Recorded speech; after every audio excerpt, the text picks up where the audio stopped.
Hey you, welcome back to Millennia. Today I'm very excited, right as the embargo lifts, to share with you some brand new footage, not just of the first ages, oh no. Today we're playing right the way through to age 6, with my thanks to Paradox Interactive, who have kindly sponsored this video and given me early access so that I can really get a feel for Millennia. There'll be a link down below if you'd like to check out Millennia yourself. And now let's jump straight into the good stuff. My plan for these first few ages, in this video at least, is to keep them fairly quick. You've already seen them in a previous one. I unfortunately couldn't just continue with that save because the team behind this game have updated it many times since then and it's no longer compatible. So what I'll do is I'll move through fairly quickly, talking to you of course when there are important things going on, but by and large, as you'll notice with the time cards down below, the video chapters, these first few ages I will play through fairly quickly. I've played quite a bit more Millennia since last time we spoke, producing some official tutorial videos for them over on their channel. And one of the things that I quite like is to grab defenses early, not just because this town has been under siege by roaming barbarians, but because we might be able to grab a free city, one of these kind of rebel barbarian cities, if you will. Not these encampments, but actual places that we can vassalize. And generally, I find that the strategy works pretty well in Millennia. Maybe more than in other 4X games, at least for me. Aha, bam, this is what I was looking for. With a free scout cavalry popped out of this dude, here's a border. This is where we're going to send literally everything. You can see I'm being a bit harassed by the barbarians here. A common problem in an early game of Millennia, but with the free Archer Online from Warfare, things are looking alright. Oh, lordy lord, and it gets better. Another free unit popped out of his scout. The beauty of early scouting in Millennia shouldn't be overlooked just because I have here. And it looks like there could be 2 potential future vassals nestled in down here in this scrubland, just waiting to be taken. Righto, turn 14, the turn that the magic will happen. Here's a little army with a free archer, thanks to researching warfare, as well as, of course, a couple of warbands. It's not, as you can see, a fairly easy fight. I'll just skip through maybe half of the rounds here, take a look and see how much damage is being interchanged. The wall makes it pretty tough. Skipping through to the end, not easy. We're going to need some reinforcements to get in here. Thankfully, I can just pop back and heal fairly easily. We've got some dudes waiting in the wings. There's also kind of an interesting trade-off here on turn 16. Do you save up, get the settler, and vassalize, obviously better in the long term to grab some of this land, or do you cheap out quickly, spending 1/3 to grab a very quick, if not slightly ineffective warband? Regardless, this is probably going to take 2 hits, so let me jump in and blast through the first one. We did indeed take out all of the health on their walls. They've still got morale, but I'm not sure how good morale will be for them. Let's jump in and just completely take out any semblance of that morale. We've taken the place, and I can choose to vassalize it, or kind of exchange it for extra population and wealth in my capital. Honestly, not necessarily a bad idea, but I'm going to take the vassal. Oh, and a wham bam thank you ma'am. Looks like, at what I'm guessing is probably around turn 23, 22, I have just taken the world through to the age of bronze, unlocking faster vassalization, stronger barbarians, chaos, trade, and national spirits, all introduced inside of this fairly significant move forward. One group that I haven't yet played with, but have constantly drawn interest from me, are these mound builders.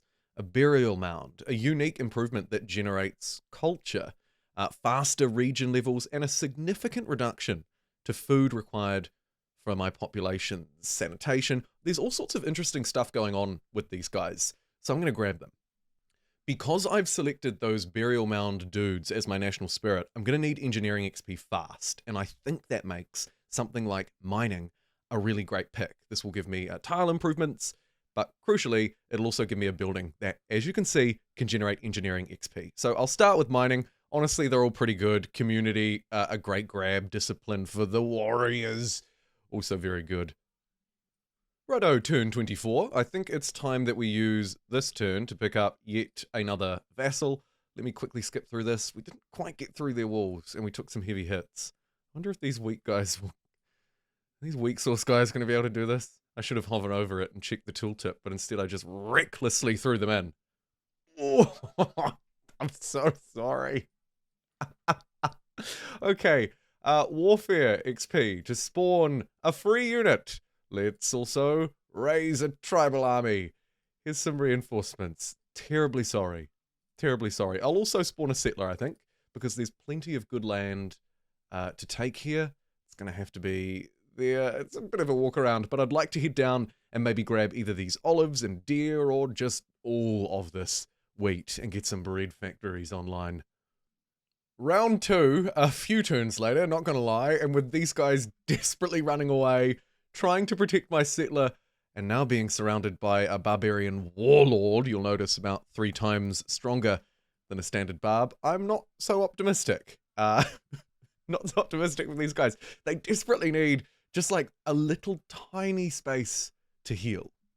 Oh, sup or no? They've settled probably right where I was going to.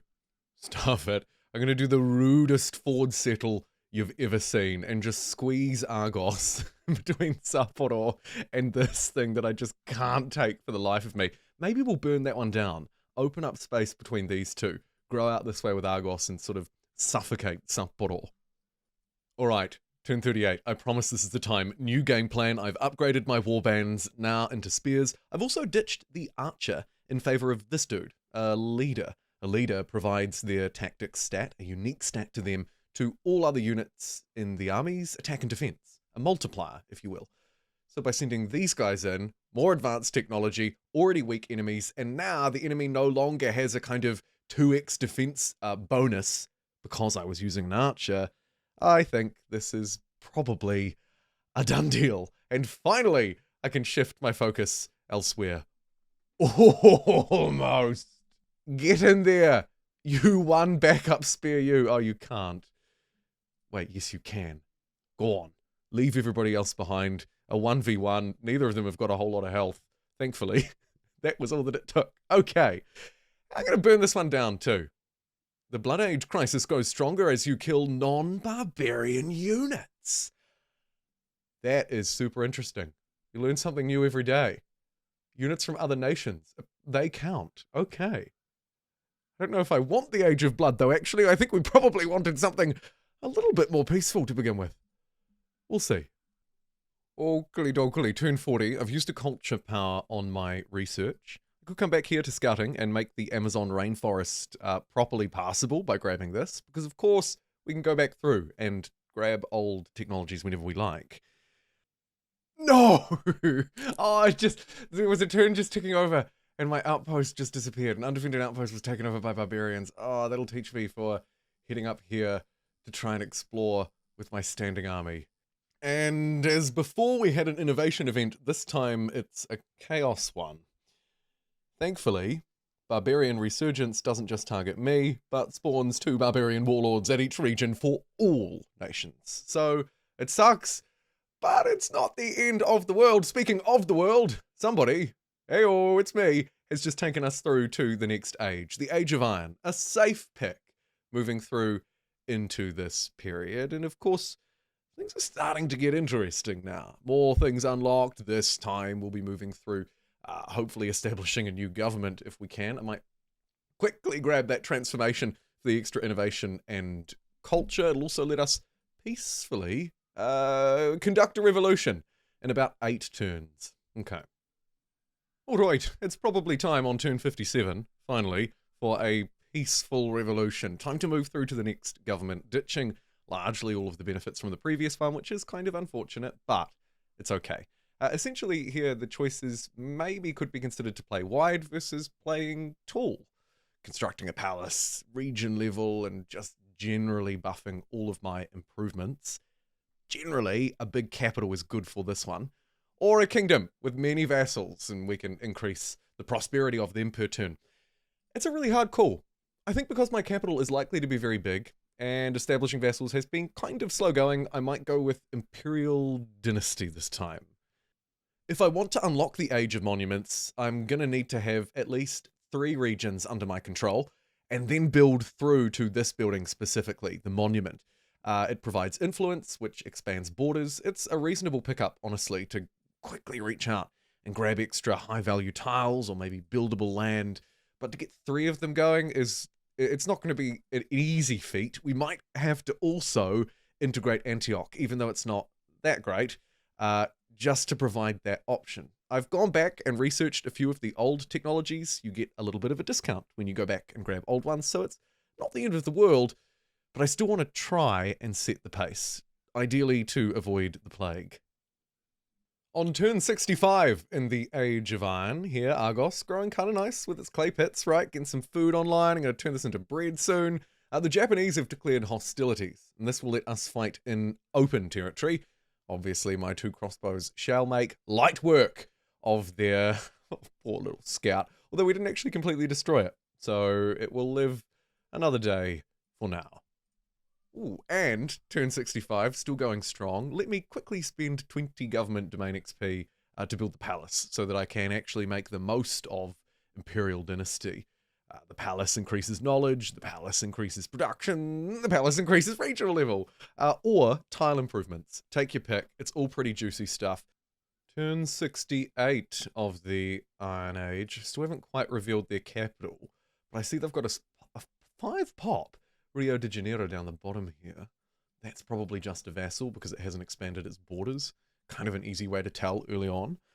I think I'm ready for war. Yeah. The Jumbites. Please, let there be peace. It's kind of weird that I'm fighting against the faction that I created, but no. Let there be war. Let's send in this army without healing it with reinforcements.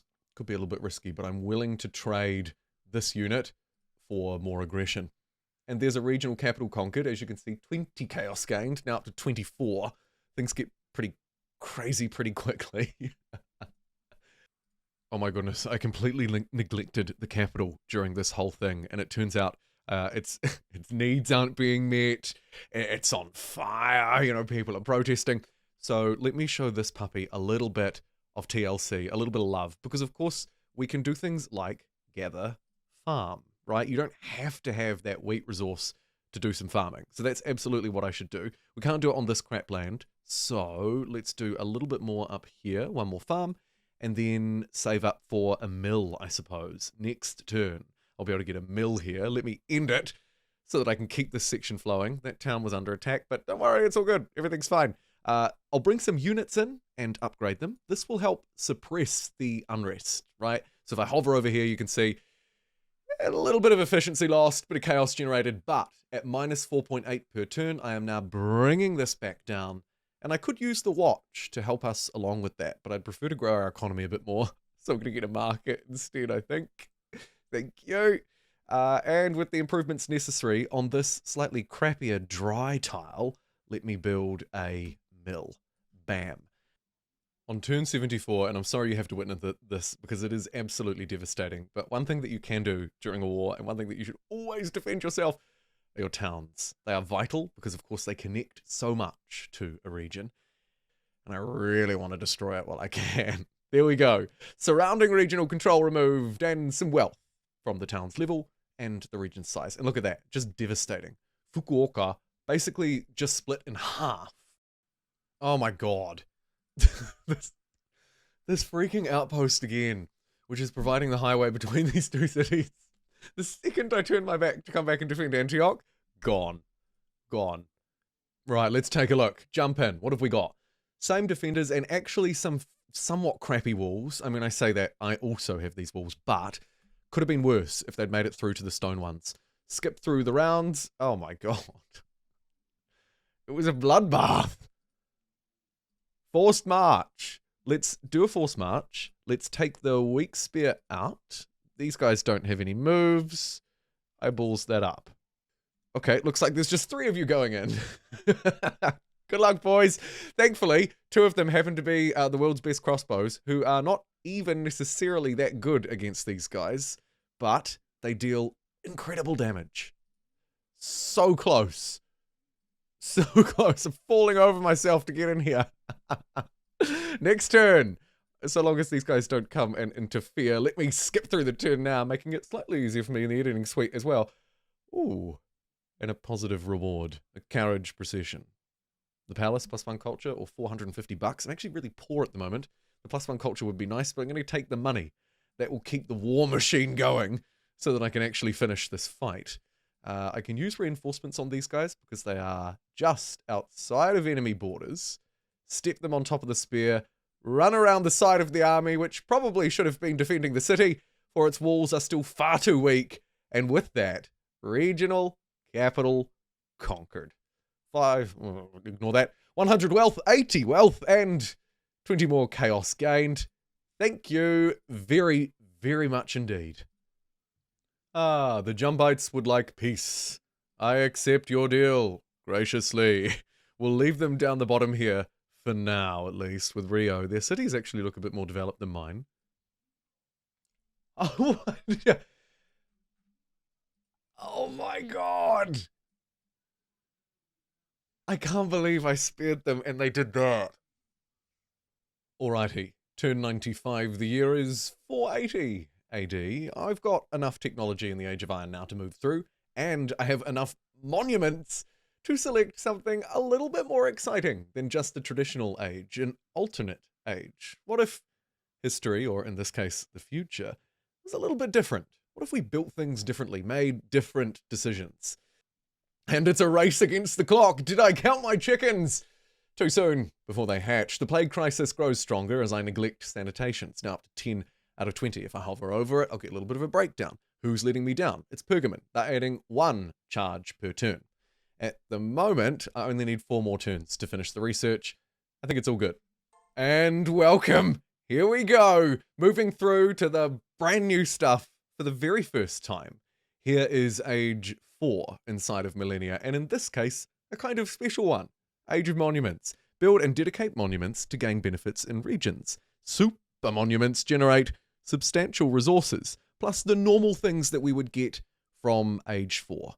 Perhaps culture, founding of religion, and new spirits unlocked. So you get what you'd always get, plus a little bit of extra flair and flavor. In this case, it's monuments and super monuments.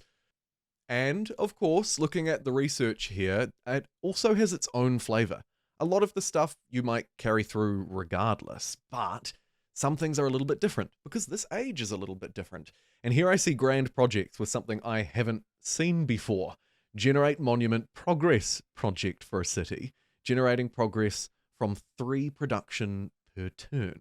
And that's accompanied by other things that we might get anyway. Logging camps for extra production, for example. The Grand Workshop, very powerful building. 8 production, I'm keen to get that online pretty quickly. That's cool. And also a lathe workshop. Loads of different workshops inside of here. Interesting. A lot of this is new. I think the only standard thing, it could even just be this one. Let's get it. I'm going straight in to grand projects in the Age of Monuments.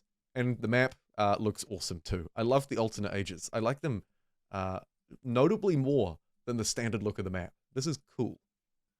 And as I just said, in this age we can found a religion. As luck would have it, I have a culture power ready to go. So let me found a religion in the capital. You can choose your own, or literally just call it whatever you like. Religious building, RGB bedroom lights. I don't know. And then pick your symbol. Take your pick. Eyeball, crab. Crabs are people? Sure. Okay. Jumboism has been founded, and this can lead to certain victory conditions, ways to potentially influence other players as well. There's a special religious victory that you can get to. Plenty of exciting stuff there. Because I'm a little bit of a production powerhouse, I think I'm going to choose machinery and engineering. It'll let me get a special iron prospector so I can create iron within my territory effectively. More production from coal, trebuchet, clock tower, tinkerer improvement. Clock tower only provides luxury, but that might be useful. All right, let's do it. Coal and iron. Let's embrace it. I've got just a tiny little bit of this activity like that starting to go on. Let me get a gold mine up here as well. We've got a furnace here somewhere. And there we go, furnacing things. It's okay. It's okay. And what's this I see down here? A special tile improvement. The super monument Foundation. Limit 1 per nation. Work it for 2 monument progress, plus 1 extra worker slots. Okay. Ooh, and inside of these domain powers, I noticed that there's a special one within each type. Dedicate monument exploration. Gain exploration XP and knowledge. Dedicate a monument. Or engineering. Dedicate one to engineering. Let's actually come down to Argos, which is just going to be the city of monuments, apparently. For here is the basic one. Rather than the super monument, which has appeared now up the top left-hand side of my screen here as a mega project, let's just place a regular old monument down and then go exploration, dedicate to exploration. Get one right up the top here in the capital. Currently on fire inside of that. When I use dedication to warfare, turns into swords. That's a really nice little touch. I like that a lot. Production, regional efficiency, culture, and warfare XP. Those are pretty strong. I see no reason why I shouldn't just keep going, keep dedicating, more production. This place will end up being quite productive too, given all the foresters it's got. I can lean into that, you know, make the logs, all that kind of stuff. Because I've adopted a religion, I'm going to need some way to generate faith in my cities. So I think my next technology will be worship.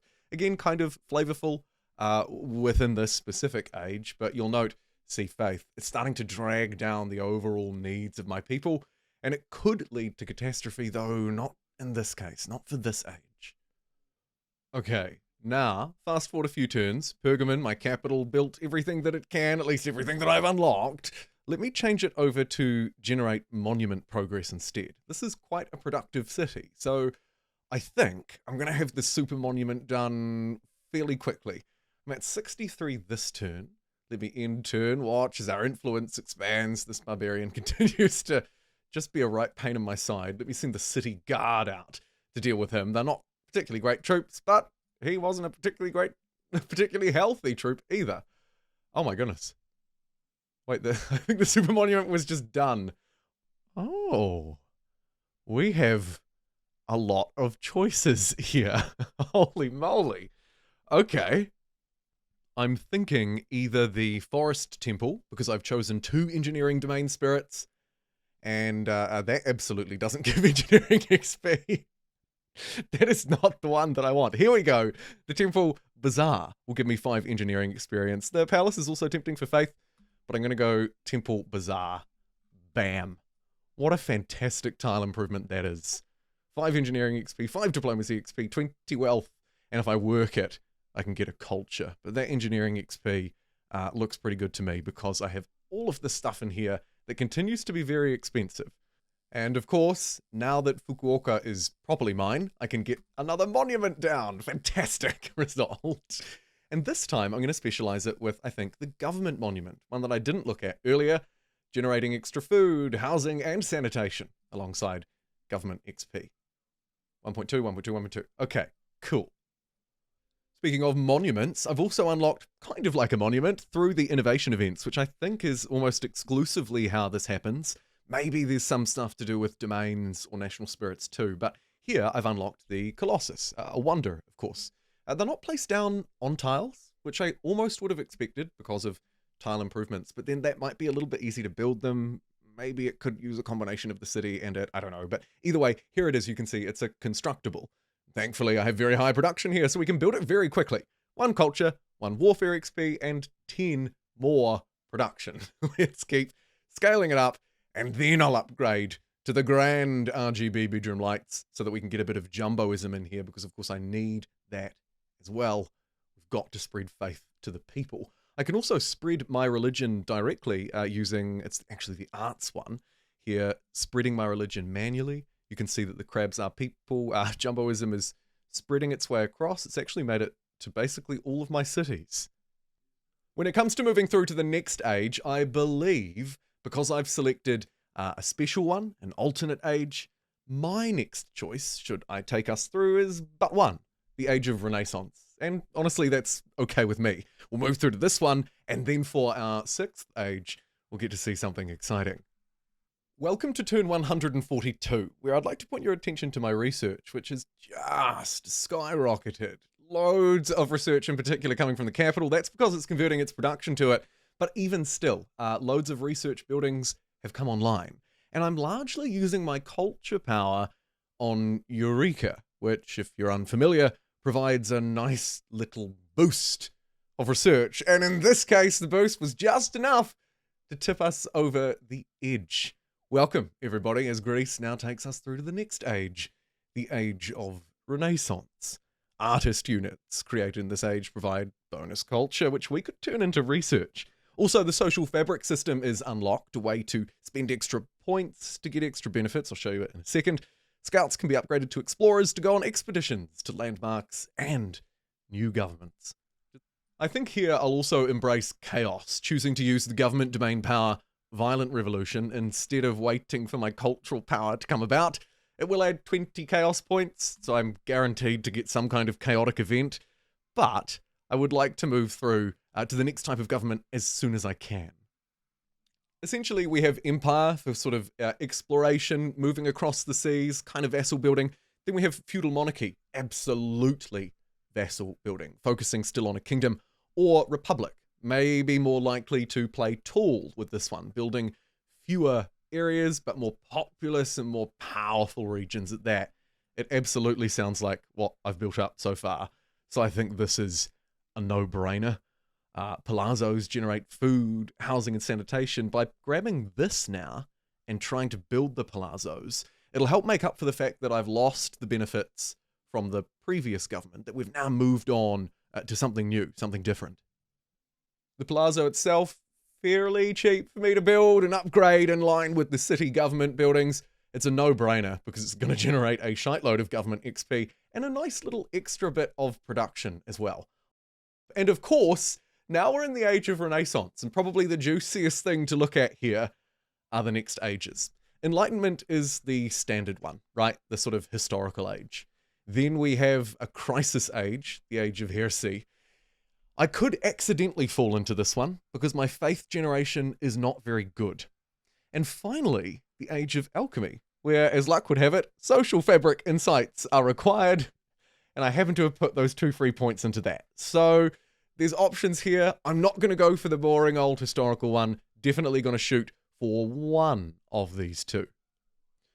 The way I think, or the easiest way, at least at the moment, for me to generate faith is going to be to make paper and then convert that paper to these religious texts. Now, thankfully, I have access to a whole load of lumber, so I think it's definitely doable. And of course, inside of the Age of Renaissance, as I introduced earlier, on now, turn 146, we have these explorers, and we can send them to places, landmarks that we've already discovered, like the Great Barrier Reef, where you'll get this sort of round by round. Each turn you can progress the event, a chain of events, actually, where you can choose to add currency or a cost to increase your chance of success, or generate domain XP along the way. I'm going to do my best to try and add as much success opportunity as I can, success chance. Argos can now start to do what it does best. I should also be trying to make the most of these raw resources too, but we're making 2 paper, so let's keep that the focus for now. Heading inside of, not the woodwork, that would be for more paper, but rather the professional tab, I can build the religious scribe. 2 paper converted into 2 religious texts. Perhaps more importantly though, I'm up to round 4 of 4, the conclusion. My chance, 70%. If we're successful, lots of arts and culture XP. Let's roll the die. Okay, it was a success. It's always a little bit nerve-wracking, but it happens very quickly, as you can see. Final chance of success was 70%, target less than, roll to 52. Sweet. Finally, in this turn, just to round out the excitement, another Eureka allows me to surge through and complete administration. Another small piece of the puzzle, because now I have a government culture power that allows me to gain a social fabric card. And what that will do, as I also research machinery for the better furnaces, is, if I choose to, maybe allow me to convert something, in this case culture, into another social fabric wildcard. Why? Well, you've probably pieced it together already, but it will allow me to unlock the Age of Alchemy, should I choose. Alright, the alchemist's plan is kind of coming together.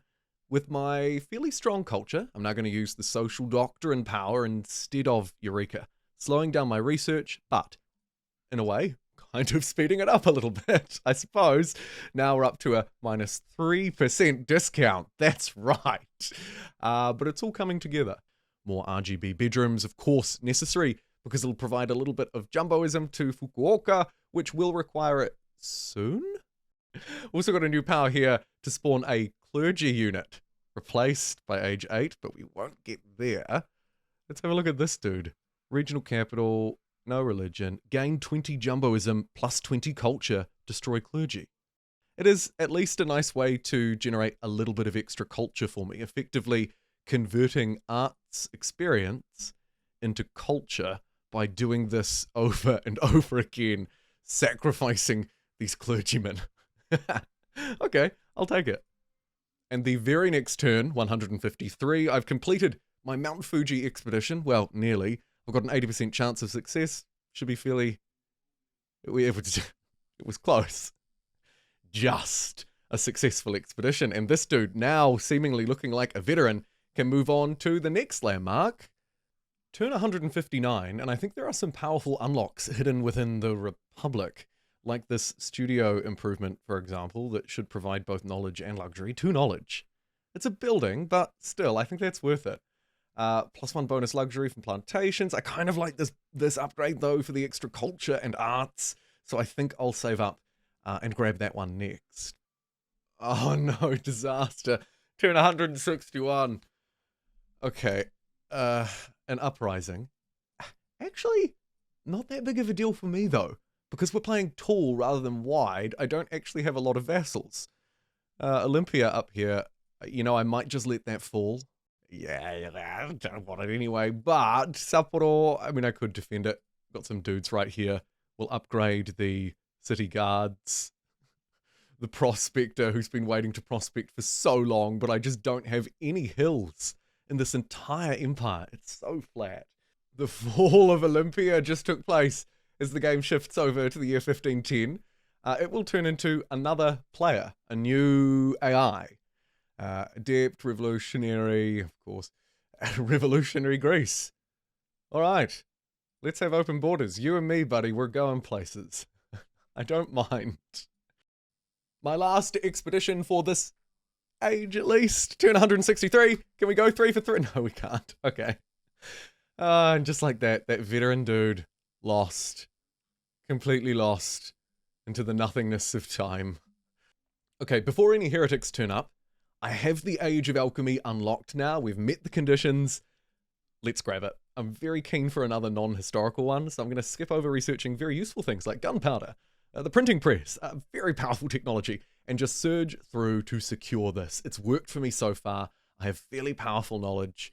I think it's a fairly strong strategy overall as well, to be completely fair with you. And only about a few turns later, revolutionary Greece would like an alliance with me. I'm going to reject that proposal for now, dear friends in Olympia. Goodness me, I'm generating a lot of improvement points. And while most of the cities, as I sort of pan around here using the mini-map, are fairly full, Fukuoka has some space. Not really, and a lot of it's not very useful. Argos, Choka. Antioch, though, loads of opportunity here still. Another thing that I could opt to do here in the very next turn would be to specialize a town. So we can upgrade and specialize. I'll just check. Okay, yeah, cool. So I can expand this now. It's a level 2 town. Don't think I've unlocked level 3 yet. No. But once we do this, we can specialize. And this will generate nice bonuses depending on what's adjacent to the town. In this case, I think probably farming is the best bet. I can at least get one more. I've already got one there. Gather some farms. And that will impact, as you can see by this tooltip, the kinds of bonuses that I'm getting. Food, wealth, multipliers. It's all good stuff and definitely worth doing. And here we go, everybody, as I turn through and grab a Steam achievement for reaching the Age of Alchemy for the first time. Another first-time age for me. I've played about, probably about 100 hours of Millennia now, so I've played through a few. But there are plenty more that I haven't discovered. Here we have Arcana, which continuously appears across the world. Alchemist unit will spawn. Use it to collect Arcana for building improvements. From now on, 4 technologies are required, so that's standard, and new national spirit, so that's standard too. So the unique stuff here, arcana around the world, and we can use the alchemists to harvest it. I wonder if it operates like improvement points. Here's our alchemist. Here's their special ability. Aha! This has got to be it. It can't really miss that. Okay, so I'm guessing that this stuff will just keep appearing, or maybe it only appears once. I think it said it continuously. And I can send then this alchemist unit, unique unit, probably not much of a combatant, indeed non-combatant, but it will be able to grab some of this juicy stuff for me.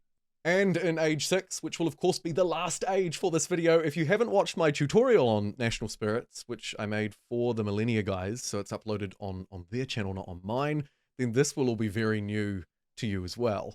Again, it follows a similar theme, right? Leaning into each of these domains, and each one has specific, perhaps, units, tile improvements. In this case, it's the Jaguar Warriors and Jungle Farms.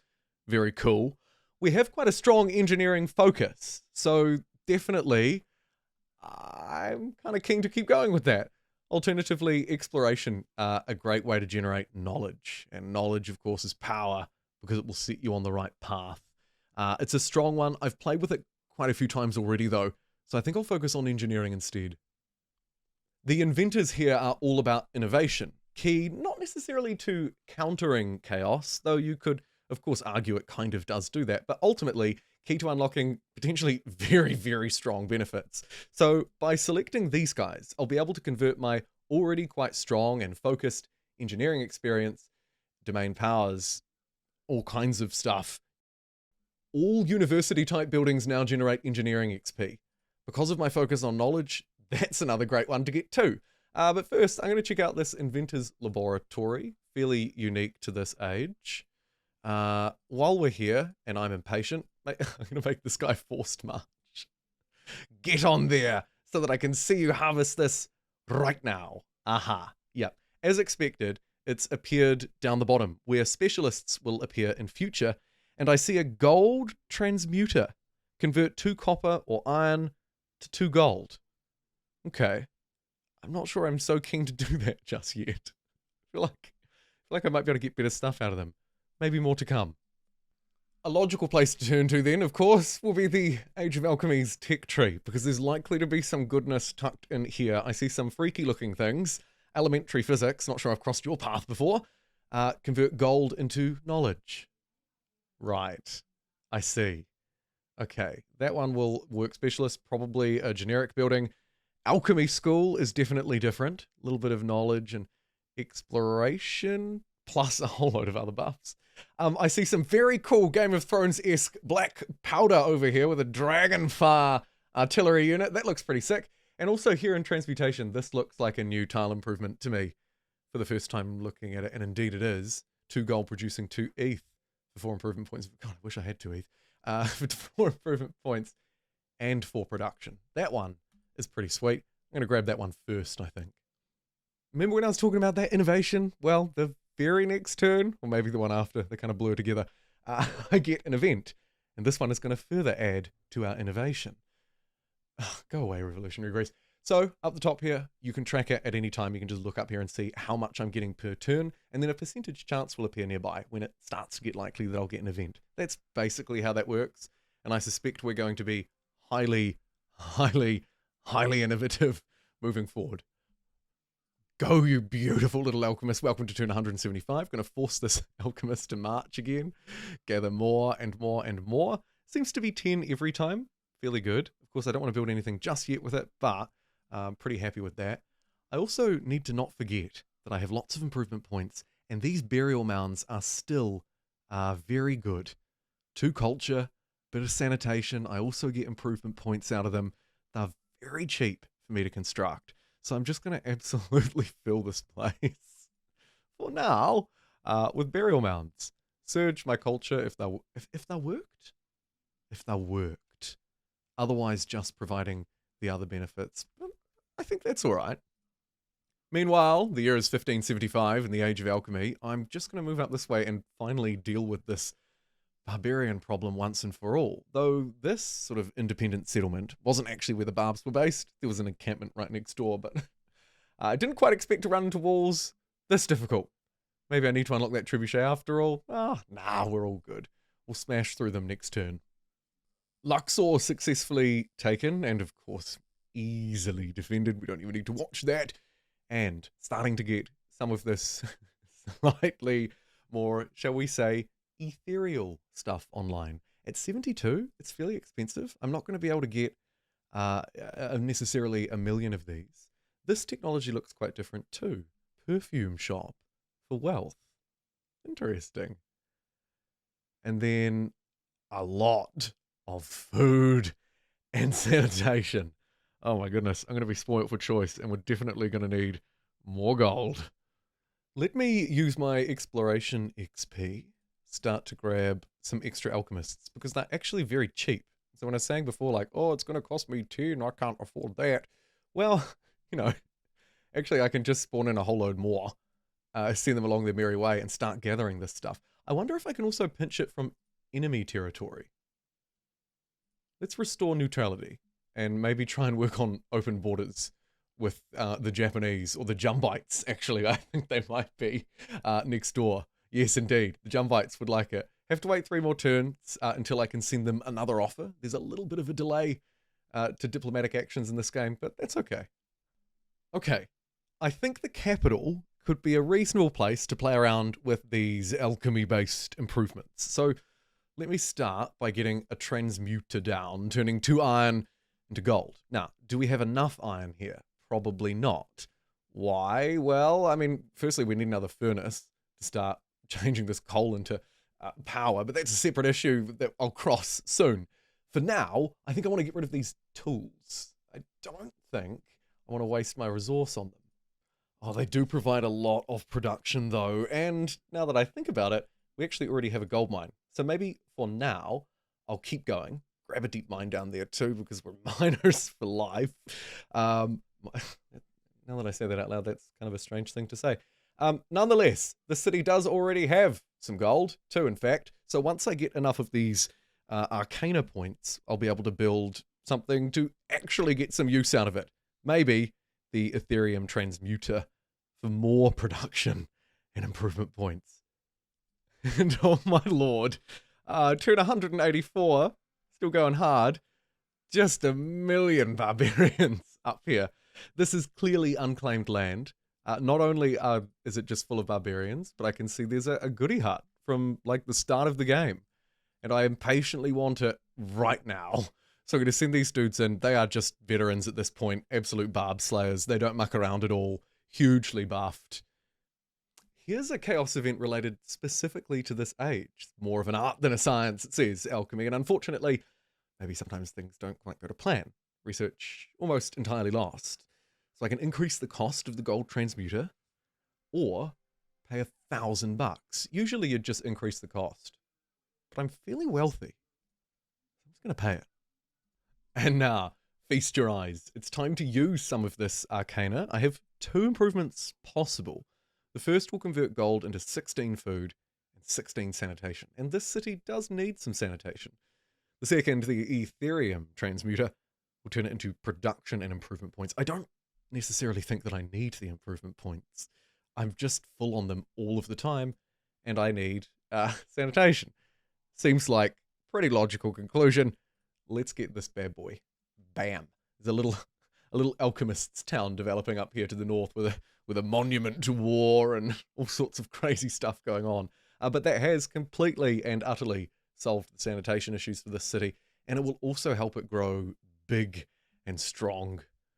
Furthermore, it can squeeze another town in, and this time, maybe I'll use Absorb Outpost. This outpost has been sitting here for ages. So let's just flat out absorb it into this city. A pretty cool kind of, I was going to say cheat way. It's not a cheat, of course, but it does let you grab a lot of land very quickly. Worthwhile doing if you're thinking about placing down outposts. And in this glorious expanding spree, this capital now stretches so far north. It's fantastic. I could grab any outlying resources. Here are some more olives. Maybe I want those because they provide such an incredible amount of food. Get a plantation down, then head into cooking and grab, again, the press, almost certainly, 2 flax or olives, to cooking oil. Thank you very much. I've also turned this town into a mining town, slapping a whole load of stuff around it to, again, generate a little bit more production. And finally, as I was saying, I shouldn't forget to use this. It's very cheap, at least to begin with, 25 domain experience inside of engineering to make the Inventor's Laboratory improvement. Kind of unique to not necessarily this age, but as in alchemy, but of course more broadly this age, as in the 6th age in a game. This is buffed tremendously thanks to most of the stuff going on inside of this tree so far. And what's it doing for me? It's working. If it's worked, I should say, it provides 2 inventions, 1 knowledge, plus innovation, a little bit of power drain, yike, inventions, and generates a demand for education. So our demands are starting to get more complex now too. Each time you move through an age, they become more and more complicated, and here's a great example. And on turn 190, with the completion of elementary physics, dear Watson, I nearly have paved the path to the next age. Again, you'll note there's only one because we're in a special one this time. And I think this is probably a good spot to leave this video, perhaps grabbing black powder on the way out. Thank you so much for joining me. Of course, I am limited. I can only show you up to the end of this age. But there'll be another opportunity soon. Millennia, of course, releases this month in March for me to show you some more, the final ages, and I can't wait. So if you have any feedback, anything particular that you'd like me to do or try in this save as I move across the map, I'm hoping it'll still be eligible by the time I record the next video, i.e. they won't have sort of corrupted it by releasing another update for the game, and we should be able to continue from where we left off here. Thank you for joining me. Don't forget to check out Millennia below, and I'll see you in the next one.